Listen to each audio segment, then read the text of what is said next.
అంతరాయతి విరూపశాంతయే శాంతపావనమచింత్య వైభవం తం నరం వపుషి కుంజరం ముఖే మన్మహే కిమపి తుందిలం మహః వసుదేవసుతం దేవం కంసచాణూరమర్దనం దేవకీ పరమానందం కృష్ణో వందే జగద్గురుం శ్రీకృష్ణో వందే జగద్గురుం. భగవద్బంధువులకు, ఆత్మస్వరూపులకు, సత్యాన్వేషులకు స్వాగతం, సుస్వాగతం. సంస్కృతము 5 భాగాలు విడగొట్టచ్చు అని మనము మొదట్లో తెలుసుకున్నాం. క్లుప్తంగా అది చెప్పి ఉపసర్గాల్లోకి ప్రవేశిద్దాం. తెలియని వాళ్ళు రాసుకోండి, తెలిసిన వాళ్ళు రివిజన్, మర్చిపోయిన వాళ్ళైనా సరే రాసుకోండి. మొదటిది నామము. నామము అంటే పేర్లు, దీన్ని నామము అంటారు. నామము అంటే ప్రాతిపదిక, అంటే ఏమన్నా పేర్లు అన్నమాట. మనం యూజ్ చేసేటువంటి పేర్లు రామ, కృష్ణ, శ్రీనివాస, నరసింహ, ఇవన్నీ కూడా పేర్లు. వీటిని నామము లేదా ప్రాతిపదిక అంటాం. రెండవది ఆఖ్యాతము. ఆఖ్యాతం అంటే మీకు క్రియాపదము. క్రియ అంటే ధాతువు. ఈ ధాతువులోంచే ఇంకా అన్ని వచ్చాయి. ఇప్పుడు మీకు తెలిసినటువంటి ప్రతిదీ కూడా ధాతువులోంచే వచ్చింది. చాలా మంది ఏమంటారంటే ప్రాతిపదిక ఏదైతే నామం ఉందో అది కూడా ధాతువులోంచే వచ్చింది అని చెప్పేసి అంటారు. అది కూడా కరెక్టే. రామ అనేది నామం. ఓకే, అది ఎక్కడి నుంచి వచ్చింది? రవింపజేసేది రాముడు అనేటటువంటి క్రియాపదం నుంచి వచ్చింది. కాబట్టి క్రియాపదంలోంచే నామం కూడా వచ్చింది అని చెప్పేసి చెప్తారు. ఒకటి నామము, రెండోది క్రియాపదం. 2 తెలుసుకున్నాం. మూడవది ప్రత్యయం.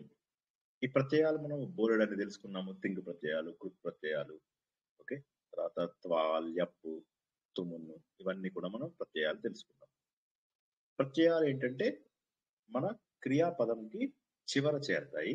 చేరి దాని యొక్క అర్థాన్ని past tense, present tense, future tense, conditional statements గా మార్చడానికి మనకు క్రియాపదాలని ఉపయోగిస్తాం. వాటిని ప్రత్యయాలు అంటారు. వీటిని ఏమంటారంటే సఫిక్సెస్ అంటాం. ఇంగ్లీష్ లోపల చెప్పాలంటే సఫిక్సెస్. సరే, అన్ని లాంగ్వేజ్ లో ఉన్నాయి కదా. కొత్తదనం ఏంటి అంటే చెప్తా. కొత్తదనం ఏంటో తర్వాత వచ్చేసేదాన్ని ఉపసర్గ అంటారు. ఉపసర్గ అంటే ఏంటంటే ధాతువుకు ముందు తగిలించేదాన్ని ఉపసర్గ అంటారు. ధాతువుకి ముందు తగిలించేదాన్ని ప్రిఫిక్స్. సో మనకు ఫస్ట్ ఏమొచ్చింది? నామము, తర్వాత ఆఖ్యాత, తర్వాత ఉపసర్గ, తర్వాత ప్రత్యయం. ఉపసర్గ అంటే సఫిక్స్, ప్రత్యయం అంటే ప్రిఫిక్స్, నామము అంటే ప్రాతిపదిక, క్రియాపదం అంటే ధాతువు నుంచి వస్తుంది. చివరిగా 5వ దాన్ని ఏమంటారంటే అవ్యయము అంటారు. అవ్యయం అనేది మారదు. ఇది మనం ఎక్కువ డీటెయిల్ గా తెలుసుకోలేదు, కానీ అడపాదడప వాడుతూనే ఉన్నాం. అపి, ఛ, ఊర్ధ్వ, ఇట్లాంటివన్నింటిలో మనం అథహ, ఇవన్నిటిలో కూడా తెలుసుకున్నాం. మనం దివ, రాత్రి, వీటన్నిటికీ ఎక్కడైతే లింగము, విభక్తి ఇవన్నీ ఉండవో వాటిని అవ్యయాలు అంటారు. అవ్యయంనే నిపాతము అని కూడా అంటారు. ఒకసారి పేర్లు అందరికీ తెలిసాయని అనుకుంటున్నాను. ఎవరైనా తెలియని వాళ్ళు ఒకసారి క్వశ్చన్ చేయండి. ఇప్పుడు తెలుసుకున్నాం మనం 6-7 పేర్లు తెలుసుకున్నాము. 5 రకాలు సంస్కృతము. మొత్తం సంస్కృతాన్ని మనం విడదీసింది 5 రకాలు.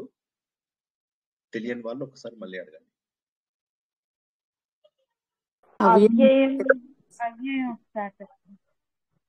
ప్రత్యయము అంటే అవ్యయం అంటే జై శ్రీకృష్ణ సార్, మొత్తం 5 పాయింట్లు చెప్పండి సార్. ఇప్పుడే జాయిన్ అయ్యాను సార్.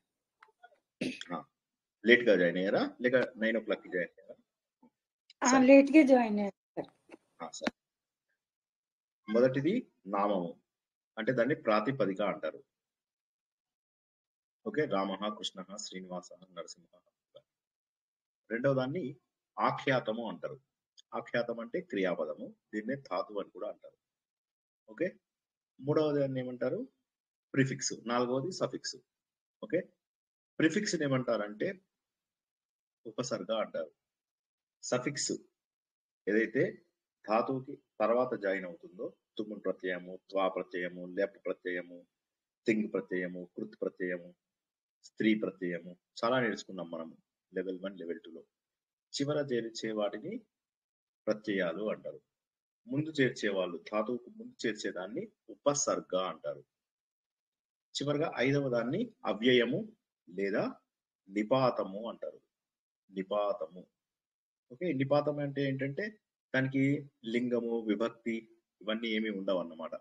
ఓకే, సో ఉదాహరణకి మీరు ఇప్పుడు పైన, కింద, వీటన్నిటికి రాత్రి, పగలు, వీటికి ఏముంటుంది? రాత్రి అనేది మొగనా ఆడనా చెప్పలేము. అలాగే ఇలాంటి వాటికి ఏవైతే విభక్తులు ఉండవు, లింగం ఉండదు, వాటిని ఏమంటారంటే అవ్యయాలు అంటారు. ఉదాహరణకి చ, రామ చ కృష్ణశ్చ, రాముడు కూడాను కృష్ణుడు కూడాను. అవునా? సో అలా చ అని వచ్చినప్పుడు ఏంటి? మరియు. ఆ మరియు అనే పదంకి లింగం ఉంటుందా, విభక్తి ఉంటుందా? ఎక్కడైనా వాడుకోవచ్చు. ఈ 5 భాగాలు మనకు సంస్కృతంలో ముఖ్యం. ప్రశ్న అడిగారు.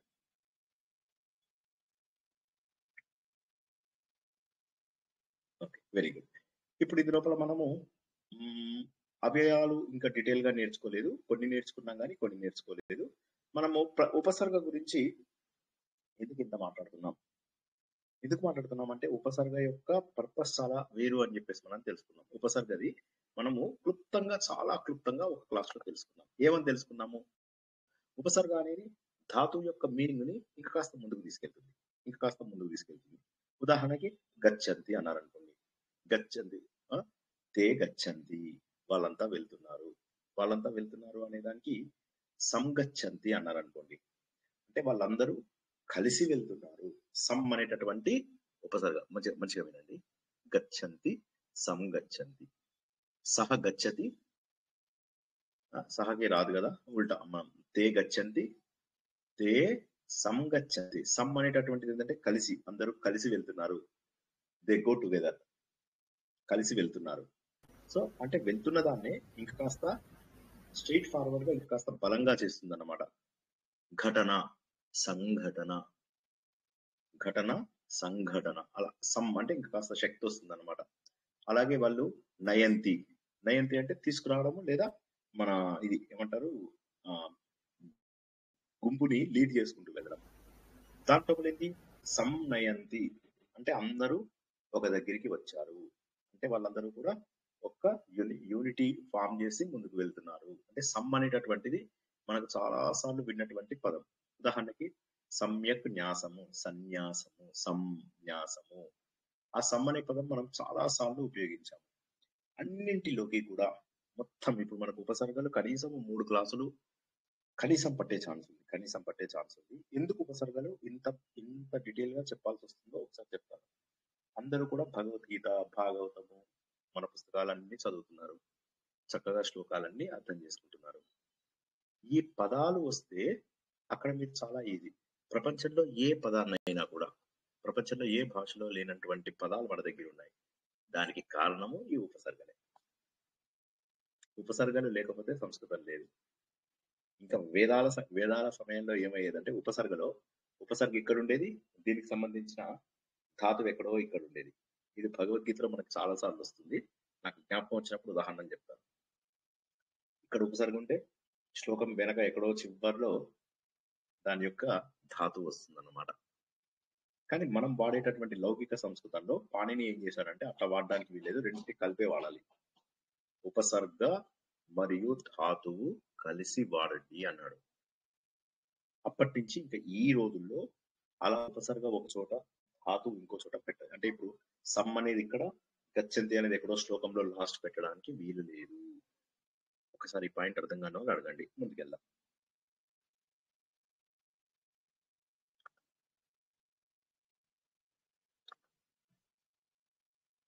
ఓకే, అందరికీ అర్థమైంది అన్నమాట. Very good. సో ఈ విధంగా మొదటి లాభం ఏంటంటే దాన్ని స్ట్రైట్ ఫార్వర్డ్ గా ఇంకా కాస్త గట్టిగా చేస్తూ ముందుకు తీసుకెళ్లేదాన్ని ఒక ఉపయోగం ఉపసర్గ. రెండవ ఉపయోగం ఏంటంటే అసలు దాని అర్థాన్ని టోటల్ గా మార్చేస్తుంది. ధాతువుకు ఒక అర్థం అంటూ ఉంటుంది కదా, ఆ ధాతు యొక్క అర్థాన్ని టోటల్ గా మార్చేస్తుంది. ఇది మనము గమ్ ధాతువుని ఉదాహరణగా తీసుకుని చెప్పుకున్నాం ఆల్రెడీ. ఓకే, అదే ఉదాహరణలు కంటిన్యూ అవుతూ ఇవాళ కనీసం 2-3 ఉపసర్గలు నేర్చుకోవడానికి ప్రయత్నం చేద్దాం. గచ్చంతి అన్నాడు. గచ్చంతి అంటే వెళ్ళడం, వాళ్ళందరూ వెళ్తున్నారు. అవగచ్చంతి అన్నాం అనుకోండి, ఇక్కడ అవ అనేటటువంటి ఉపసర్గను నేను వాడుకున్నాను. అవ అవ అనేటటువంటి ఉపసర్గను ఎప్పుడైతే వాడానో దాని అర్థం మారిపోయి వాళ్ళకి అర్థమైంది అని మీనింగ్ వస్తుంది. అవగతం బా అవగతం అంటాం కదా. అవగతం అనేది ఏంటంటే అర్థం చేసుకోవడం, అండర్స్టాండింగ్. వాళ్ళు వెళ్ళడం ఏంటి, అండర్స్టాండింగ్ ఏంటి, రెండు వేరు వేరు అర్థాలు వచ్చాయా లేదా. సో ఉపసర్గవి 3 లాభాలు అని చెప్పాము. మొదటిది ఏంటంటే ఉన్న ధాతువుని మరింత గట్టిగా చేసి ముందుకు తీసుకెళ్ళడం. రెండవది ఏంటంటే దాని అర్థాన్ని టోటల్ గా మార్చేసేయడం. ఇప్పుడు దీనివల్ల మనకు లాభం ఏంటంటే కొత్త ధాతువు వచ్చినట్టే లెక్క. గచ్చంతి అవగచ్చంతి, గచ్చతి ఆగచ్చతి, గచ్చతి అధిగచ్చతి, గచ్చతి ఉపగచ్చతి. ఇప్పుడు ఏమైనా మనకు ఈ గచ్చతి అనే ధాతువుకి ఉపసర్గలు జత చేయడం ద్వారా దాని అర్థం టోటల్ గా మారిపోతుంది, కొత్త మీనింగ్ వస్తుంది. దానివల్ల ఏమైందంటే మనకు ఇంకొక లాభము, ఇంకొక ఎక్స్ట్రా ధాతువు మనకు వచ్చినట్టుగా అనుకోవచ్చు అనమాట. ఇది రెండవ లాభం. ఇక మూడవది ఏంటంటే అసలు ఇంకా దాని యొక్క శక్తిని పూర్తిగా, అంటే ఏంటంటే ఇప్పుడు ఇందాక మనం ఫస్ట్ లో ఏదైతే తెలుసుకున్నామో అటువంటిదే. అంటే ఇప్పుడు జయం, విజయము, సంజయము, ఓకే, అటువంటిదే. కాకపోతే ఏమవుతుందంటే మన రూట్ యొక్క మీనింగ్ ని ఇంకా కాస్త గట్టిపరుస్తుంది. అదేమి పెద్దగా దాని అర్థాన్ని మార్చదు, దాని అర్థాన్ని ముందుకు తీసుకెళ్లదు. ఫస్ట్ దాంట్లో ఏంటి, దాని అర్థాన్ని ముందుకు తీసుకెళ్ళింది. ఈ మూడో దాంట్లో ఏమవుతుందంటే దాని అర్థాన్ని ఇంకా కాస్త గట్టిపరుస్తుంది. సమ్యక్ న్యాయము, జయతి, సంజయతి. 1కి 3కు డిఫరెన్స్ ఏంటో ఒక్కసారి ట్రై చేస్తాం అడగడానికి. ఒకటి దాంట్లో ఏంటంటే అది చేస్తున్న పనిని ముందుకు తీసుకెళ్ళి స్ట్రైట్ ఫార్వర్డ్, ఏం పెద్ద తేడా లేదు. రెండవ దాంట్లో మీనింగ్ మారిపోయింది. మూడో దాంట్లో ఏం చేస్తుందంటే చేసే పనిని గట్టిగా చేస్తుంది. సో 1, 3 దాదాపుగా సేమ్ ఉంటాయి. ఇక్కడ కూడా మనము జయతి, సంజయతి, తర్వాత మనము ఉన్నాయి కదా, ఇది మన సమ్యక్ న్యాసం, సన్యాసం, ఇట్లాంటివన్నీ కూడా మనము చెప్పుకోవాలి. అదేవిధంగా గచ్చతి, సమగచ్చతి, సమగచ్చతి.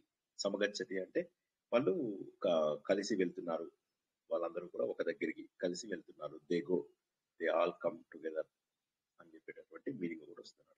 ఈ విధంగా మనకి ఏంటంటే 3 రకాల ఉపయోగాలు మనకు ఉపసర్గలలో ఉన్నాయి. మొదటిదేమో ఉన్న మీనింగ్ ని కంటిన్యూ చేయడము, రెండవదేమో ఉన్న మీనింగ్ వేరే మీనింగ్ ఇవ్వడము, మూడవది ఏంటంటే ఉన్న మీనింగ్ ని కాస్త గట్టిపరచడం. ఇది మనకు మెయిన్ ఉపయోగాలు ఏంటంటే ఇవన్నమాట. సో ఇప్పుడు మనం కొన్ని ఉదాహరణలు తీసుకున్నట్లయితే మీకు అర్థమవుతుంది. ఇప్పుడు హార్డ్ అని ఉంది, ఓకే. ఒక్కసారి ఇక్కడ ఎవరికైనా డౌట్ ఉంటే అడిగి, జస్ట్ 1 సెకండ్. ఎవరికైనా డౌట్ ఉందా? ఎవరికైనా డౌట్ ఉందా? ఒకటో దానికి మూడో దానికి ఒక్కొక్క ఎగ్జాంపుల్ తో కొంచెం చెప్తారా సార్? చెప్తా. ముందు మనకు 1, 3 మనకు ఇప్పుడు ఇందాక మనం ఏమనుకున్నాము, ఒకటో దానికి ఎగ్జాంపుల్ గా ఏమనుకున్నాము, వాళ్ళు వాళ్ళు వెళ్తున్నారు అనేటటువంటిది ఒక మీనింగ్. దానికి మనము సంగచ్చంతి అంటే ఏమైంది, వాళ్ళు కలిశారు, అంటే వాళ్ళు ఒక దగ్గర మీట్ అయ్యారు అని. సంగచ్చంతి అంటే ఏంటంటే అందరూ ఒక దగ్గర. ఇప్పుడు అక్కడ సంఘటన అంటే ఒక ఇన్సిడెంట్, సంఘటన అంటే యాక్చువల్ ఇన్సిడెంట్ కాదు, అందరూ కలవడాన్ని సంఘటన అంటారు. సంఘటిత్ హువే అని చెప్పేసి అంటారు, విన్నారా ఎప్పుడైనా? అది అన్నమాట ఫస్ట్ది. అంటే ఉన్నదాన్ని గట్టిపరచడం కాకుండా చిన్న మార్పు, కానీ ఆ మార్పు ఎలాంటిదంటే మొదటి పదానికి సంబంధించిందే. గచ్చంతి అంటే వీళ్ళు వెళ్తారు, దే గో అని చెప్పేసి. సంగచ్చంతి అంటే దే మీట్, ఒక దగ్గర అందరూ వచ్చి కలిశారు, అంటే వాళ్ళందరూ వెళ్ళి ఒక దగ్గర కలిశారు. గచ్చంతి, సంగచ్చంతి. అర్థమైందా మీకు? కానీ మనము ఈ మూడో దానికి డిఫరెన్స్ ఏమనుకున్నాం మనము, మూడో దాంట్లో మనము చాలా క్లియర్ గా ఏం చెప్పుకున్నామంటే ఉన్న దాని యొక్క మీనింగ్ ని చాలా గట్టిగా చేస్తుంది. అది చాలా గట్టిగా చేయడం అంటే ఏంటి, దాని యొక్క పవర్ ని ఇంకా కాస్త పెంచుంది. న్యాసం, సమ్యక్ న్యాసము, సంన్యాసం, చాలా బలవంతమైనటువంటి న్యాసము. మనం అధిగచ్చతి, ఉదాహరణకి గచ్చతి, అధిగచ్చతి, ఇటువంటివి ఏవైతే ఉన్నాయో ఉన్న ధాతువు యొక్క శక్తిని బాగా పెంచుతాయి. జయతి అంటే వాడు గెలుస్తాడు, సంజయతి చాలా సమ్యక్ జయతి, సంజయుడు అంటే సమ్యక్ జయతి, చాలా చక్కగా గెలిచాడు. ఇక్కడ జయతికి సంజయతికి తేడా ఏమన్నా ఉందా నాకు చెప్పండి ఒకసారి. ఏం తేడా లేదు, ఒకసారి జాగ్రత్తగా అర్థం చేసుకోండి.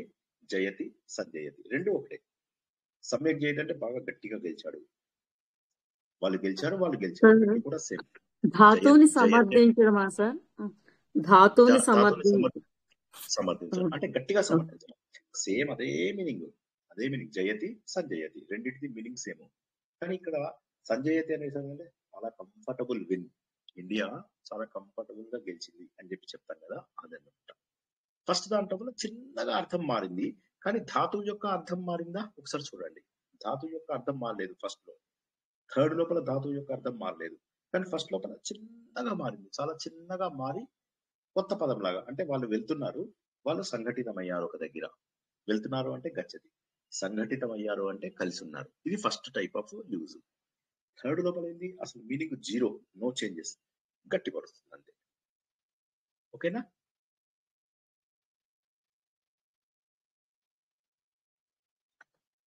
హలో, అవగచ్చంతి అవి ఏంటి? అవి దేంట్లోకి వస్తాయి సార్? అది సెకండ్ కేటగిరీ అంటే అర్థం మారిపోతుంది. ధాతు యొక్క అర్థం టోటల్. మొదటి దాంట్లో కొంచెం మీనింగ్ మారుతుంది, మూడో దాంట్లో అసలు మారదు. మూడో దాన్నేమో గట్టిపరుస్తుంది, ఉన్నదాన్నే గట్టిపరుస్తుంది. రెండోది ఏంటంటే టోటల్ గా మారిపోతుంది అర్థం. మనం కొన్ని ఎగ్జాంపుల్స్ చెప్పుకున్నప్పుడు మీకు ఇంకా అవి వస్తూ ఉంటాయి. సరేనా?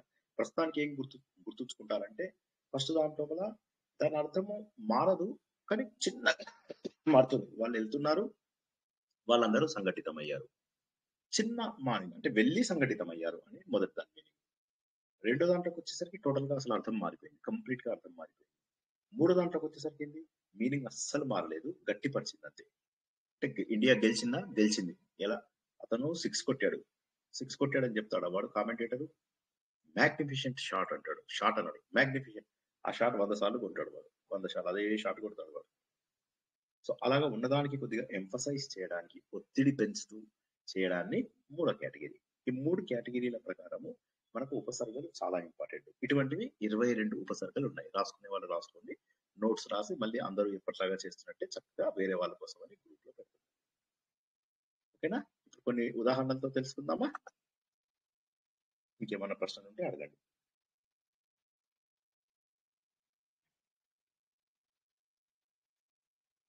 ఓకే, ఇందాక చక్కగా మనం సమ్మన్, ఇప్పుడు హార్ అనేటటువంటి ఉపసర్గ ఉదాహరణలతో తెలుసుకుందాం. ఫస్ట్ హార్ అంటే ఏంటి, ఎవరైనా చెప్పండి.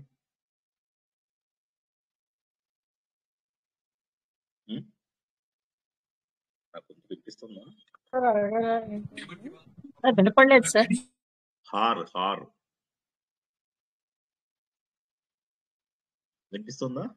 ఓడిపోవడం సార్. ఇంకోటి హారం. మాల. రెండు రకాల గలేక హార్, మాల. ఇప్పుడు మనం ఏం చేద్దామంటే దీనికి రకరకాల ఉపసర్గలు కలిపి చూద్దాం. ఓకే, ఇప్పుడు దీనికి ప్రహార్ అని చెప్పి కలిపామనుకోండి, ప్ర అనేటటువంటి అర్థం కలిపామనుకోండి, ప్రహార్. రాసుకోండి అందరూ, ఎవరు రాసుకోవడం మాత్రం మర్చిపోవద్దు ప్లీజ్, ఎందుకంటే ఇవాళ ఇంకొక పావు గంటలో 50 ఉదాహరణలు వస్తాయి. ఓకే, ప్రహార్ అంటే కొట్టడం. ప్రహరీ గోడ అని చెప్పేసి వస్తుంది కదా, అది కూడా ఇందులోంచి వచ్చింది. ఇది మీకు ఎక్కడ ఉపయోగపడుతుందంటే ఇప్పుడు మనం చదివేటటువంటి ప్రతి శ్లోకము, ప్రతి గ్రంథంలో దాని ధాతువుని మీరు గుర్తించి ఇది ఉపసర్గ, ఇది ప్రత్యయము అని చెప్పేసి గుర్తుపట్టి దాదాపుగా మీరు సంస్కృత పుస్తకాలనే పూర్తిగా అర్థం చేసుకోవచ్చు. ఒకే రూట్ లోంచి వచ్చినటువంటి వివిధ పదాలను మీరు చాలా చక్కగా గుర్తించడానికి ఇది మీకు ఉపయోగపడుతుంది. హార్ అనేటటువంటి ధాతువుకి అర్థం ఏంటి, ఓడిపోవడం అని, మాల అనే ఒక అర్థము తెలుసుకున్నాం. ఇప్పుడు నేను ప్రహార్ అనేసరికి కొట్టడం అనేటటువంటి మీనింగ్ వచ్చింది. రాసుకున్నారా? రెండోది చెప్పనా? ఇప్పుడు దీనికి ఆంగ్ అనేటటువంటి ఉపసర్గ నేను తగిలిచ్చాను అనుకోండి, ఆహారము. రాసుకోండి, ఆహారము. అర్థం మారిపోయిందా లేదా? ఎక్కడ మాల, ఎక్కడ పరాజయము, ఎక్కడ ఆహారం. రాసుకున్నారా? ఇందాక సమ్ అని చెప్పి ఒకటి చెప్పాము. సమ్ అంటే ఏమని చెప్పాము, చాలా మంచి ఒత్తిడి ఇస్తుంది అని చెప్పాము. ఇప్పుడు ఇక్కడ సమ్ ని యాడ్ చేస్తే ఏమవుతుంది, ఎవరైనా చెప్పండి. సమ్ కి హార్ యాడ్ చేస్తే అర్థం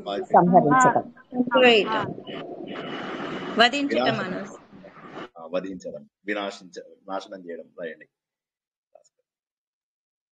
సో సంస్కృతంలో ఇది వచ్చిందంటే మీకు 80% ఆఫ్ ద సంస్కృతంలో ఇంపార్టెంట్ థింగ్స్ అన్ని అర్థమైనట్టే లెక్క.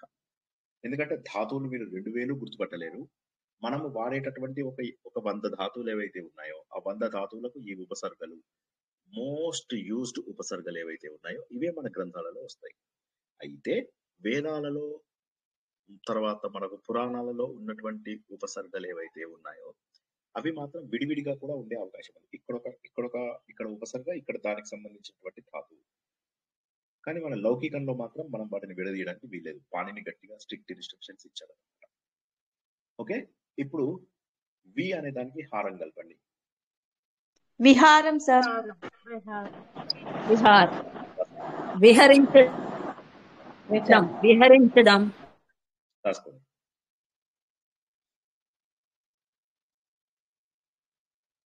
రాసుకున్నారా?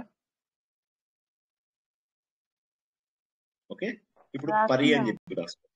పరి అని చెప్పి రాసుకోండి. పరి పరి పరిహారం. పరిహారం. పరిహారం అంటే 2-3 మీనింగ్స్ ఉన్నాయి. ఒక పరిహారం మీనింగ్ చెప్పండి ఎవరైనా. ఒకదానికి ప్రత్యేకంగా మనం సొల్యూషన్ సొల్యూషన్ కాంపెన్సేషన్ ఇంకోటి బౌండరీ కూడా. ఇంకొక మీనింగ్ కూడా ఉంది పరిహారానికి. ఇంకొక మీనింగ్ ఏంటంటే నిరాకరించడం. ఓకే, సంస్కృతంలో ఇది కూడా బాగా వాడతారు. సో ఈ పదాలని మీరు వాడుతూ ఉండండి. ఇప్పుడు మీరు ప్రాక్టీస్ క్లాసులలో వాడుతూ ఉండండి, సరేనా? పరిహారము. సో ఇప్పుడు మనం ఏం చేసామంటే హార్ అనేటటువంటి ఒక ధాతువుకి 5 రకాల ఉపసర్గలను తగిలించి చూసాము. ప్ర, ఆ, తర్వాత సం, వి, పరి 5 రకాల ఉపసర్గలని తగిలించి చూసాం. చూస్తే మనకి ఏమొచ్చింది? 5 రకాల మీనింగ్స్ వచ్చాయి ఒకే ధాతువు. కానీ మీకు ఎన్ని వచ్చాయి? అందులో వచ్చి 5 కొత్త ధాతువులు వచ్చాయి. 5 కొత్త ఏమంటారు 5 కొత్త క్రియాపదములు మీకు అందినవి. అవునా? అంటే ఎంత ఉపయోగం ఉపసర్గలు అనేది చూడండి. అందుకే నేను అన్నది ఉపసర్గలు చాలా టైం పడుతుంది. ఇది మీరు ప్రతి క్లాస్ లోపల ఏదైతే మీరు లాస్ట్ వీక్ నుంచి యథా తథా యథా తథా యహ సహ ఇవన్నీ ఏవైతే నేర్చుకున్నారో అవి ఎలా అయితే ప్రాక్టీస్ చేస్తారో ఇవి అలా ప్రాక్టీస్ చేయండి. అందుకే ఇవన్నీ కూడా లెవెల్ 3లోకి తోసాను. తర్వాత నాకేమనిపించిందంటే యథా తథా ఇవన్నీ కూడా నేను లెవెల్ 1లోనే చెప్తే బాగుండేదని చెప్పి టీచర్స్ అందరికీ కూడా అదే చెప్పాను. అయితే టీచర్స్ కి ఇందులో చెప్పేది ఏంటంటే మీరు ఉపసర్గలు చెప్పకండి. వాళ్ళకి ఉపసర్గ అంటే డెఫినేషన్ ఎవరైనా అడిగితే చెప్పండి, కానీ ఉపసర్గలు ఇప్పుడే చెప్పకండి. లెవెల్ 2లో చెబుదురు కానీ. ఓకేనా? ఇప్పుడు ఇదే విధంగా గచ్చతి, మోస్ట్ పాపులర్ గచ్చతికి కొన్ని ఉదాహరణలు తెలుసుకుందాం. ఓకే, గచ్చతి అంటే వెళ్ళడం. ఆగచ్చతి అంటే రావడం. రాసుకోండి. ఆ ప్లస్ గచ్చతి. ఆ ప్లస్ గచ్చతి. ఇది ఆ అనేది ఉపసర్గ. దీన్ని ఆంగ్ అంటారు. ఆంగ్. ఆ ప్లస్ గచ్చతి. ఆగచ్చతి. గచ్చతి అంటే వెళ్ళడము, ఆగచ్చతి అంటే రావడం. ఓకే, తర్వాత ని అనేటటువంటి ఒక ఉపసర్గ ఉంది. ని. ఈ ని అనే దానికి 3-4 ఫామ్స్ ఉన్నాయి, తెలుసుకుందాం తర్వాత మనం. ఈ ని అనే దానికి నిర్ ప్లస్ గచ్చతి. నిర్ ప్లస్ గచ్చతి అంటే అందులోంచి తీసేసేయడం. నిర్గచ్చతి. నిర్గచ్చతి అందులోంచి తీసేయడం. వాటర్ ని తీసేసేయడము, డ్రైనేజ్ నుంచి చెత్త పదార్థాలు తీసేయడము, దీన్ని నిర్గచ్చతి అంటారు. అంటే రిమూవింగ్ అని చెప్పి మీనింగ్. సో గచ్చతి అనే దానికి ఇప్పుడు రెండవ పదం మనకేమొచ్చింది? ఒకటేమో ఆ అనేటటువంటి ఉపసర్గ వాడాము, రెండోది నిర్ అనేటటువంటి ఉపసర్గ వాడాము, మూడవది అనుగచ్చతి. అను అని ఎక్కడన్నా వచ్చిందంటే దాని మీనింగ్ ఏంటంటే అనుసరించడం అని గుర్తుంచుకోండి. ఫాలోయింగ్ అని చెప్పి గుర్తుంచుకోండి. రాగము, అనురాగము. ఓకే, తర్వాత ఇంకా చెప్పండి ఏమైనా ఎగ్జాంపుల్. భవము, అనుభవము. తర్వాత ఇంకా చెప్పండి. అను మీద కొన్ని ఉదాహరణలు చెప్పండి. అనుసారము, అనుసారము, అనుబంధము, అనుభవం. కరెక్ట్. ఇలాగే ఇక్కడ గచ్చతి లోపల అనుగచ్చతి అని ఒకటి ఉంది. అనుగచ్చతి అంటే ఏంటంటే అనుసరించి వెళ్తున్నాడు. ఒకడు వెళ్తున్నాడు, సహ గచ్చతి, సహమిత్ర అనుగచ్చతి. గచ్చతి వీడు వెళ్తున్నాడు, వీడు అనుగచ్చతి వెనకాల వెళ్తున్నాడు, అనుసరించి వెళ్తున్నాడు. రాముడిని సీత అనుగచ్చతి. ఇది సెంటెన్స్ ఫామ్ చేసి చెప్తారా ఎవరైనా? సీత రామం అనుగచ్చతి. వనం ఆగచ్చతి.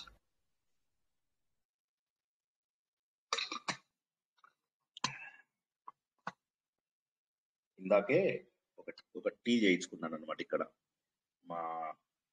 మేమున్న జైన్ మందిర్ వెనకాల జబల్పూర్లో వారితో బాగా అద్రక్ వేయించి గొంతుకు బాగుంటుందని మా రూమ్మేట్ అడ్డం పడ్డాడు జ్వరం వచ్చి, అందుకని చెప్పి వాడికి నాకు ఇద్దరికి తీసుకొచ్చి తాగుతున్నాం అన్నమాట. ఎందుకైనా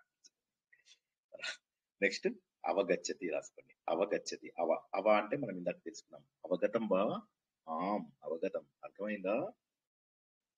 అర్థమైంది. అవగచ్చతి అంటే అర్థమైందా? I know, I understand.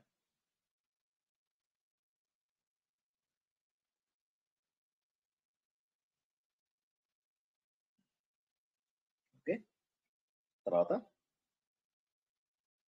అధిగచ్చతి. తర్వాత అధికారము, అధిగచ్చతి, అధికారి. ఓకే, అధి యజ్ఞము, అధిభూతము, అధి దైవము. ఓకే, అధి అంటే అధిష్ఠించిన, అంటే పొందడాన్ని. రామ సింహాసనం ప్రాప్నోతి. దీనికి మనం ఎలా చెప్పాలి? దీన్ని ఇప్పుడు నేను చెప్పిన పదం యూజ్ చేసి ఎవరైనా చెప్పండి. రామ సింహాసనం ప్రాప్నోతి. చెప్పండి. రామః సింహాసనం అధిగచ్చతి.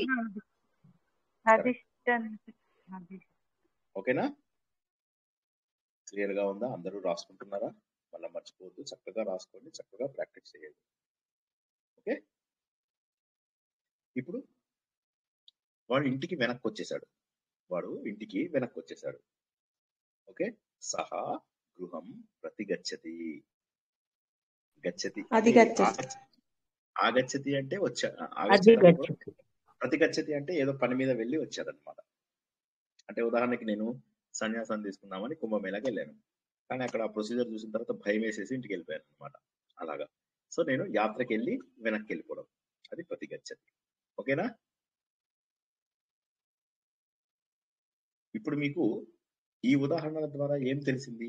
పదముల యొక్క అర్థం మారిపోతుందని, పదముల యొక్క శక్తిని పెంచుతోందని, పదముల యొక్క అనుకరణ, అనుగచ్చతి గచ్చతి, అలా పదముల యొక్క అనుకరణ కూడా ఇస్తుంది. ఈ రకంగా 22 ఉపసర్గలు మనకు ఉన్నాయి. ఎన్నున్నాయి? 22 ఉపసర్గలు. 22 ఉపసర్గలు మనకు ఇటువంటివి ఉన్నాయన్నమాట. ఈ 22 ఉపసర్గలలో మనకు చాలా చాలా చాలా ఇంపార్టెంట్వి కొన్ని మనం తెలుసుకుందాం. ఉదాహరణకి ప్ర అనేది మనం తెలుసుకున్నాము. ప్ర అనే దాంట్లో కొన్ని పదాలు చెప్దాం. ప్రహారహ. ప్రహారం అంటే ఏమని తెలుసుకున్నాం ఇందాక? ఎవరైనా చెప్పండి, రాసుకున్న వాళ్ళు. కొట్టడం. ఇప్పుడు యోగ అంటే ఏంటి? ఈక అవుతుంది, యోగము అని కూడా అవుతుంది. యోగ అంటే కలయిక మెయిన్లీ. దీనికి ప్రయోగ అని చెప్పి రాశారనుకోండి, అది ప్రయోగం, ఎక్స్పెరిమెంట్ అయిపోయింది. రాసుకోండి ప్రయోగం ఏం చేస్తుందంటే ఈ ప్ర అనేటటువంటి ఉపసర్గ. ఇప్పుడు మనము ఉపసర్గల యొక్క ఇంట్రొడక్షన్ తెలుసుకున్నాము. ఈ రోజు ప్ర అనే ఉపసర్గ యొక్క గొప్పతనాన్ని తెలుసుకుందాం. ఓకేనా? ఇప్పటిదాకా ఉపసర్గ ఒకే ధాతువుకి 5-6 ఉపసర్గలు తగిలిస్తే దాని అర్థం ఎలా మారిపోతుంది అనేది తెలుసుకున్నాం. ఇప్పుడు ఏం చేస్తామంటే 22 ఉపసర్గలలో ముఖ్యమైన ఉపసర్గల గురించి తెలుసుకుందాం. అంటే మొత్తం అవవిపాల ఇంకొక 5 నిమిషాలు చెప్పి ఆపేస్తాను. మా ఫ్రెండ్ కూడా పడుతున్నాడు కదా, జాగ్రత్తగా విని మీరేం చేయాలి? నేను చెప్పినవి మళ్ళీ మీరు గూగుల్లో వెతకండి. గూగుల్లో వెతికి వాటి నుంచి కొన్ని ప్రాక్టీస్ చేయండి. ఓకే, ఇలా ఒక 2-3 వీక్స్ మనం చేస్తే తర్వాత మళ్ళీ మనం ఇంకా డీటెయిల్డ్ గా మళ్ళీ నేను అసైన్మెంట్ అవి పంపించడము అవన్నీ చేస్తాను. కాస్త స్టేబుల్ అయిన తర్వాత అన్ని అసైన్మెంట్లు అవి పంపించడము, మళ్ళీ కాస్త వాటన్నిటిని యూజ్ చేసి డీటెయిల్ గా సెంటెన్సెస్ వాడటము, ఇవన్నీ కూడా చేద్దాం. ఇప్పుడు ప్రా అంటే దాని మీనింగ్ ఏంటంటే అంతకంటే ఎక్కువ, అంతకు మించి అన్నటువంటిది అనమాట. అంటే ధాతువు యొక్క అర్థాన్ని ఇంకా కాస్త గట్టిగా చేసి ముందుకు తీసుకెళ్తుంది. ప్రయోగము అంటే యోగం అంటే కలయిక. ప్రయోగం అంటే ఏంటి? రకరకాలు మిక్స్ అండ్ మ్యాచ్ చేస్తే మనకు ప్రయోగం అవుతుంది. సో అది ప్రయోగము, ఎక్స్పెరిమెంట్. ప్రహారతి అంటే ఏమని చెప్పుకున్నాం ఇందాక? కొడతాం చంపడం. సార్. కొడతాం. Attack attack. Attack. Okay, next క్షాళయతి అంటే క్లీన్ చేయడం. ప్రక్షాళయతి అని చేశారు అనుకోండి, ఏమవుతుంది? బట్టలు శుభ్రం చేసేసి. అంటే కానీ మీరు శుభ్రం చేయడం అనేది మనం బట్టలు ఉతకడానికి శుభ్రం చేయడం అని యూజ్ చేస్తాం. ప్రక్షాళన అనేది బట్టలు ఉతకడానికి యూజ్ చేస్తాము. ఒకసారి ఆలోచించండి. అతను డిపార్ట్మెంట్ లో ప్రక్షాళన వాళ్ళలో ఉన్న గుణాలని మార్చడం అనేది ప్రక్షాళన. అంటే ఒక డిపార్ట్మెంట్ లోపల అందరూ దొంగలు ఉన్నారు. ఒక మంచి అధికారి వెళ్ళి అక్కడ ప్రక్షాళన చేశాడు. అంటే ఏం చేశాడు? సబ్బు పెట్టి కడిగాడా? కాదు. అదనమాట. సో అట్లాగా ప్రా అనేటటువంటి అక్షరము, సారీ, ప్రా అనేటటువంటి ఉపసర్గ అదే అర్థాన్ని కొనసాగించినప్పటికీ కూడా దాన్ని ఉపయోగించేటటువంటి సమయాలు వేరవుతాయి. ఇక్కడ ప్రక్షాళయతి. అలాగే భవతి అనే పదం ఉంది. ఓకే, దీనికి ప్రా చేర్చారు అనుకోండి, ఏమవుతుంది? ప్రభావం. ప్రభావం అంటే ఏంటి? ఎవరికి తెలియదా ప్రభావం అంటే? Sir, originates. Prabhavati is originates. Effect, sir. Ganga Himalayat Prabhavati. ఉద్భవించటం అని కూడా వస్తుంది. సంభవించడము, ఉద్భవించడము, గొప్పగా వెలగడము, ఈ మూడు మాటలు కూడా వస్తాయి. సంభవించడము, ఉద్భవించడము, వెలగడము అనేటటువంటి మూడు మార్గం రాసుకుంటారా? స్వేదః ప్రభవతి. ప్రభవతి, కరెక్ట్. రాసుకున్నారా? భవతి అంటే ఉండడం. భవతి అంటే ఉండడం. ఆ ఉండడానికి మూలం ఏదైతే ఉందో అది ప్రభవతి. ఓకే, ప్రభావం అంటే ఇంకొక మీనింగ్ ఏంటి? ఒకటేమో అందులోంచి ఉద్భవించడము, ఇంకోటి ఏంటంటే అతడు అక్కడ చక్కగా ఒక వెలుగు వెలిగాడు అని చెప్పి చెప్తారు కదా, అది కూడా ప్రభావతి కిందకి వస్తుంది. అయితే ప్రభావతి అనేది శర్మ గారు చెప్పినట్టుగా ఎందులోంచి అంటే ఒక చోటు నుంచి ఉద్భవించడానికి ఎక్కువగా వాడతారు. ఉద్భవము అది కూడా ఒక సంస్కృత పదం ఉందన్నమాట. అందుకోసం నేను ప్రభావాన్ని అక్కడ చెప్తాం అనుకున్నాను. ఉత్ ప్లస్ భవతి, ఉద్భవ. మళ్ళీ మనకు వస్తుంది. అలాగే యోజనం అన్నారు అనుకోండి. యోజనం అంటే ఏంటి? చాలా దూరం అంటే దూరాన్ని కొలిసేది. ఇంకొకటి యోజనాలు, 100 యోజనాలు అలా. యోజనం యోజనం అంటే డిస్టెన్స్, ఇంకొకటేమో డిస్టెన్స్. కరెక్ట్. ఇంకొక యోజనం అంటే మీనింగ్ చెప్పండి. Planning. Very good, very good. Planning వల్ల మనకి ఏమొస్తుంది? ప్రయోజనం వస్తుంది. ప్రయోజనము. ఓకేనా?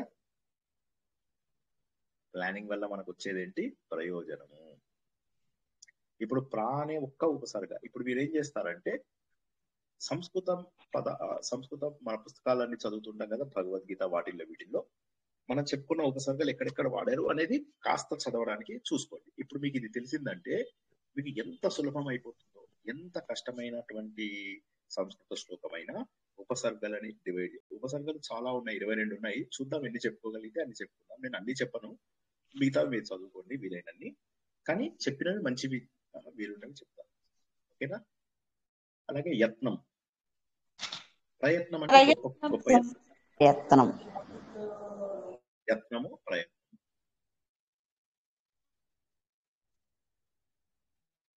ఓకేనా?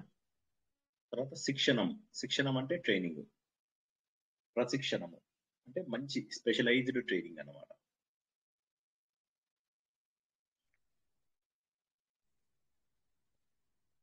అంటే దీనివల్ల ఏమొస్తుంది మనకు? ప్రా అనేటటువంటిది అధికమైన శక్తి ఇస్తుంది. దేనికి అధికమైన శక్తి ఇస్తుంది? మన యొక్క ధాతువుకి అధికమైనటువంటి శక్తిని ఇస్తుంది అని రాసుకోండి. ఓకే, ప్రా అనేది ధాతువునకు అధిక శక్తిని ఇస్తుంది. ప్రా అనేటటువంటి ఉపసర్గ ధాతువుకి గొప్ప శక్తిని ఇస్తుంది. రాసుకున్నాక చెప్పండి. కాస్త ఓపికగా ఉండండి. ఎందుకు చెప్తున్నానంటే మీకు మళ్ళీ తర్వాత ఈ ఉపసర్గలు ఒక్కసారి వచ్చాయంటే మీకు తర్వాత అన్ని ఈజీ అవుతాయి. చూడండి ఎంత ఈజీ అవుతుందో చూడండి. మీరు బుక్స్ చదివి చూడండి, మీకు ఎంత ఈజీ అవుతుంది. చాలా చక్కటి క్లాసెస్ ఇవి. 3 క్లాసుల్లో వీలైతే 4 క్లాసుల్లో అవగొట్టుకుందాం. ఓకే, చాలా జాగ్రత్తగా వినండి. ఒక క్లాస్లో ఉపోద్ఘాతం చెప్పుకున్నాం. ఈ క్లాస్లో ఉపోద్ఘాతంతో పాటు కొన్ని ఇంపార్టెంట్ ఉపసర్గలు ఇవాళ నేర్చుకుంటాం. ఇంకొకటి ఏదైనా వీలుంటే నేర్చుకుందాం. ఓకేనా? ఓకేనా? Hello hello okay sir. Okay sir. చెప్పండి. నాకు ఇక్కడ నా దగ్గర ఇంటర్నెట్ ఎలా ఉందో నాకు తెలియదు కదా. ఎవరన్నా ఒకరు జవాబు చెప్తే నేను సంతోషపడతాను. ఓకే, నెక్స్ట్ ఇప్పుడు ప్రా లాంటిదే పరా అనేటటువంటిది. ఓకే, పరా అనేది ఇప్పుడు ఇందాక నేర్చుకున్నది ఏంటి? ప్ర. దానికి సంబంధించిందే పరా. అది ఎలా ఉందో చూసుకుందాం. ఇప్పుడు భవతి అంటే ఉండడం, పరాభవతి అంటే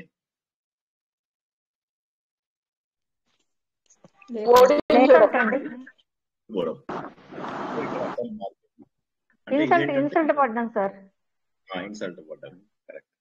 సో ఇక్కడ మీకు పరా అంటే అర్థం ఏం రాసుకుంటారంటే, ఇది మీకు 3 రకములుగా ఉపయోగపడుతుంది. రాసుకోండి, ఇది 3 రకములుగా ఉపయోగపడుతుంది.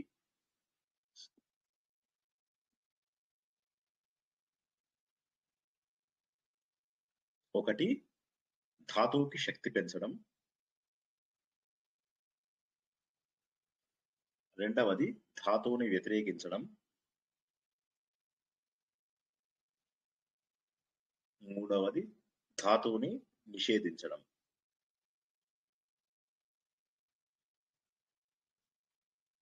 ఓకే, పరాజయం. ఇప్పుడు పరాజయం అంటే ఓడిపోవడం, అవునా?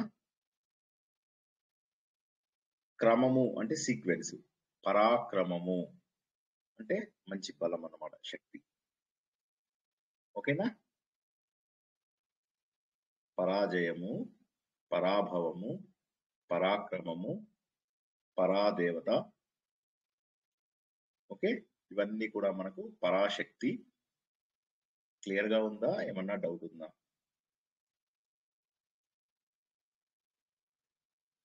ఇప్పటికి ఎన్ని ఉపసర్గలు? పరాదేవత అంటే సార్, పరాదేవత అంటే పరాదేవత అంటే ఇక్కడున్న దేవత కాదు, అంటే మనకు వేరుగా ఉన్నటువంటి దేవత. ఇందాక విరోధ అని చెప్పి చెప్పాం కదా, విరోధము అని చెప్పి చెప్పాం కదా, అదన్నమాట.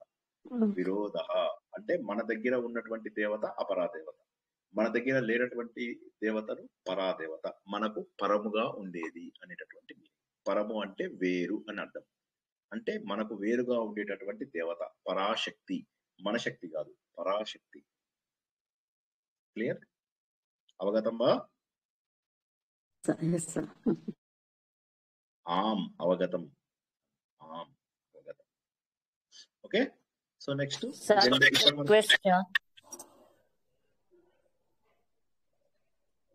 సారీ, నేను వినిపించలేదు అన్నది. సార్ ఒక్క రిక్వెస్ట్ సార్, ఒక్కసారి నేను ఈ రోజే సంస్కృత్ క్లాస్ కొత్త, ఒక్కసారి ఉపసర్గ అంటే ఒక్కసారి ఎక్స్ప్లెయిన్ చేస్తారా? ఉపసర్గ అంటే మీకు సఫిక్స్. ఇంగ్లీష్ లోపల సఫిక్స్. సఫిక్స్ అంటే ముందు యూజ్ చేస్తాం కదా, ఆ పదాన్ని సఫిక్స్ అంటారు. Sorry prefix. ఉపసర్గ అంటే ఒక పదానికి ముందు తగిలిచ్చేదాన్ని ప్రిఫిక్స్ అంటారు. ఓకేనా? మాధవ్ గారు, మీరు మన లెవెల్ 1 మన కొన్ని టీమ్స్ నేర్పిస్తున్నారు, వాళ్ళ టీమ్స్ లో జాయిన్ అవ్వండి. శర్మ గారు, Rajani madam, Gauri Mohan madam, TV Mani madam, Yashoda madam. Okay, వీళ్ళంతా కలిసి మనకు 3 లెవెల్ 1 స్టార్ట్ చేశారు. మీరు వాటిలో చక్కగా జాయిన్ అయితే మీకు ఇంకా మొదటి నుంచి కూడా మీకు నేర్చుకోవడానికి అవకాశం ఉంది. అవి మీకు క్లాసెస్ శర్మ గారు మీకు పంపిస్తారు. ఓకేనా?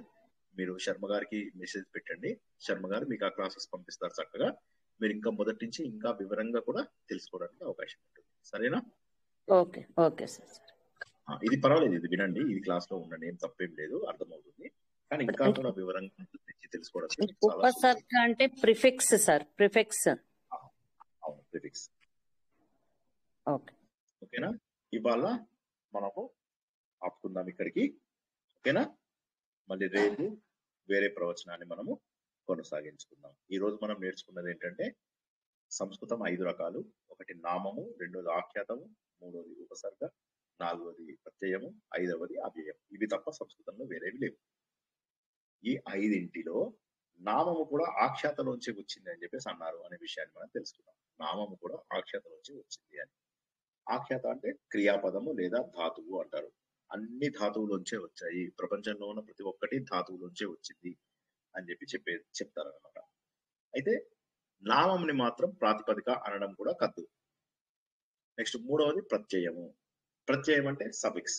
ఈ సఫిక్స్ వల్ల ఏంటంటే క్రియాపదం చేసేటటువంటి పనులు మారిపోతాయి. గచ్చతి, గత్వా, గంతుం, ఓకే, ఆగత్య, ఇలా మనకు వాటి పదాలను మనకు కండిషనల్ గాను వాటిగాను వాడుకోవడానికి చాలా ఉపయోగపడే వాటిని మనము ప్రత్యయములు అంటాము. తర్వాత ఇప్పుడు మనం నేర్చుకుంటున్నాన్ని ఉపసర్గ అంటాము. ఈ ఉపసర్గ అనేది ప్రిఫిక్స్. ఈ ప్రిఫిక్స్ ఏం చేస్తుంది అంటే 3 రకాల పనులు చేస్తుంది. ఉన్నదాని అర్థాన్ని కొనసాగిస్తూ చిన్నగా మారుస్తుంది, చిన్నగా అర్థాన్ని మారుస్తుంది. రెండవది పూర్తిగా అర్థాన్ని మార్చేస్తుంది. మూడవది చేసే పనిని గట్టిగా చేస్తుంది. జయతి, సంజయతి రెండు ఒకటే. గట్టిగా గెలిచాడు వాడు, సిక్సర్ కొట్టాడు, గట్టిగా 6 కొట్టాడు, రెండింటి రిజల్ట్ సిక్సరే. ఓకే, ఇది తెలుసుకున్న తర్వాత మనం ఏం తెలుసుకున్నాము? 22 ఉపసర్గలు ఉన్నాయి అని చెప్పి తెలుసుకున్నాము. ఆ 22 ఉపసర్గలలో ఈ రోజు ప్ర అని, పరా అని, ఇవి ఎందుకు ఈ రెండు ఇవాళ చెప్పాను అంటే ప్ర, పర చూడటానికి ఒకేలాగా ఉన్నప్పటికీ ఇవి వీటిలో డిఫరెన్స్ ఉంది. ప్ర అనేది ఏం చేస్తుందంటే ఉన్నదాని యొక్క శక్తిని, ధాతువు యొక్క శక్తిని పెంచుతుంది. పర అనేది 3 పనులు చేస్తుంది. ఒకటేమో శక్తిని పెంచుతుంది, ఇంకోటేమో దాన్ని విరోధిస్తుంది, కొన్ని చోట్ల అసలు దాని అర్థం కూడా మార్చేస్తుంది. భవతి, పరాభవతి, టోటల్ గా దాని మీనింగే మారిపోయింది. అంటే నెగిటివ్ గా మారిపోయింది. పాజిటివ్ నుంచి ఏకదం నెగిటివ్ గా మారిపోయింది. ఈ రెండు ఇవాళ ఏంటమ్మా? ఏంటి? సారీ. ఓకే, సో ఎనీవే ఎవరో మామూలుగా బ్యాక్ ఎండ్ మాట్లాడుతున్నట్టున్నారు.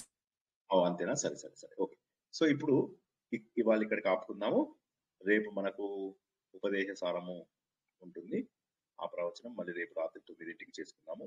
చెప్పిన ఈ క్లాస్ ని చాలా శ్రద్ధగా విన్నారు. మీరు విన్నదాన్ని మళ్ళీ ఒక్కసారి వినండి. జస్ట్ 40 మినిట్సే కదా, ఒకసారి చాలా జాగ్రత్తగా వినండి. ఈ రెండింటి మీద మీ ప్రాక్టీస్ క్లాసుల లోపల, ప్రాక్టీస్ క్లాసులు మాత్రం దయచేసి ఎవరు వదలకండి. ప్రాక్టీస్ క్లాసులు వారానికి ఒక్క రోజే కాబట్టి ఒక్క రోజు 2 రోజులు కనీసం 3 రోజుల్లో చేసుకోండి. ఒక అరగంట చేసుకోండి. దానికి సంబంధించిన ఉదాహరణలు యూట్యూబ్ లో కానీ గూగుల్లో కానీ తీసుకోండి. గూగుల్లో మీకు బెస్ట్, ఎందుకంటే గూగుల్ లోపల కొన్ని వందల ఉదాహరణలు దొరుకుతాయి. నాకు ఉదాహరణలు దొరికినప్పుడల్లా నేను గూగుల్లో వెతుకుతాను. గూగుల్లో నాకు బోల్డ్ అనే ఉదాహరణలు దొరుకుతాయి. ఆ ఉదాహరణలు డౌన్లోడ్ చేసుకొని చక్కగా ప్రాక్టీస్ చేయండి. వాళ్ళకి ఇక్కడికి ఆపుకుందామా మరి? ఇప్పుడు పరా అన్నారు కదా, కాష్టము పరాకాష్టము అనేది ఎగ్జాంపుల్ వస్తుందంటారా? దీనికి సంబంధించింది. పరాకాష్ట అంటే క్లైమాక్స్, పరాకాష్ట అంటే క్లైమాక్స్. కాష్టము అంటే ఏంటి? కాల్చేది అనేది కదా, కాల్చేది అని. సో కాల్చినప్పుడు ఏమవుతుంది? మనకు చివరికి మిగులుతుంది. కాష్టం అనేది ఏంటి? చివరికి. ఇప్పుడు కాఠ్మండు అంటే కాష్ట మండపము. కాఠ్మండు అంటే ఏంటి? కాష్ట మండపము. కాష్టము అంటే ఏంటి? కర్రలు కాలగా వచ్చేదాన్ని కాష్టము అంటారు. పరాకాష్ట అంటే ఏంటి? క్లైమాక్స్. కథ చివరికి గాడిలో పడింది అని చెప్పేసి అంటారు కదా, అదే కరెక్ట్. కాష్ట అనేది మంచి ఉదాహరణ, బాగా చెప్పారు. గుడ్. అంటే ఇప్పుడు కాష్టం కాల్చిన తర్వాత మిగిలేదు బూడిద అన్నట్టు కూడా అర్థం చేసుకోవచ్చు కదా? అంతే కదా, అది కూడా క్లైమాక్సే. అది కూడా క్లైమాక్సే కదా, చివరికి మిగిలేది బూడిదే అనేది క్లైమాక్స్. సార్ మీ ఓపికకి నా జోహార్లు సార్. ఇంత కష్టపడితే కూడా మా క్లాసులు తీసుకుంటున్నారు. మళ్ళీ ఏం లేదు, నా భయం ఏంటంటే అలసిపోయారు సార్, బాగా మీ వాయిస్ లోని మీ ఫేస్ లోని కనబడుతుంది సార్, చాలా అలసిపోయారు మీరు. మొహంలో తేడా తెలుస్తుంది. You need proper rest. Rest తీసుకోండి సార్. ఇప్పుడు ఇంకేమి ఆ క్వశ్చన్లు అడగండి మీరు మమ్మల్ని. మీరు క్లోజ్ చేసి రెస్ట్ తీసుకోండి సార్. కరెక్టే, కానీ ఎవరు దారి తప్పకండి, అదొకటే రిక్వెస్ట్. ఎందుకంటే దారి తప్పడం తేలిక, ఓకేనా? దారి పట్టాలు తప్పడం తేలిక, అందుకని ఓపికన్నా లేకున్నా ఈ క్లాసులు వీలైనంత వరకు కొనసాగించండి. నేను క్లాస్ చెప్పని రోజు నాకు చెప్పిన మీకున్న క్లాసులు ఓపిక మాకు రావాలని కోరుకోండి సార్. కోరుకోవడం కాదు, మీరు అందరూ కష్టపడండి. కోరుకోవటం కాదు, దీవించండి రావాలని. అయ్యో అంత స్థితి నాకు లేదు. మీరందరూ నాకంటే చాలా మంది వయస్సులో పెద్దవాళ్ళు ఉన్నారు, తర్వాత తెలివితేటల్లో పెద్దవాళ్ళు ఉన్నారు, ఉద్యోగాలలో పెద్దవాళ్ళు ఉన్నారు, డబ్బులో పెద్దవాళ్ళు మీరు ఉన్నారు. మనసులో పెద్దవారు సార్, మీరు మనసులోనే పెద్దవారు. ఓకే ఓకే పెద్దవారండి, మనసు మీరు జ్ఞానంలో జ్ఞానం పెద్దవారు. ప్యాషన్ ఉంది మీకు. మనసులో కాదండి మేడం, జ్ఞాన వృద్ధులు. అదే అయ్యో మీరు జ్ఞానంలో గొప్పవారు, మేమేమో వయసులో గొప్పవారు అన్నట్టు. ప్లీజ్ అలా వద్దు కానీ సరే. ఆత్మసుఖము వీడిని ఆట కొరకు పాత్ర పోషణ చేసి సూత్రధారి విశ్రమించదని పాదం ఆశ్రయించి పరమ కరుణాంతరంగా శ్రీ పాండురంగా. జై శ్రీరామ్. ఎవ్వరూ కూడా సమయాన్ని వృధా చేయకండి, ఎందుకంటే నేను ఒక చిన్న ఇది చూశాను, అది చదివి వినిపిస్తాను, ఒక్కసారి చూడండి అందరూ. సెకండ్ ఇవల్ల ఒక ఫోటో తీశాను,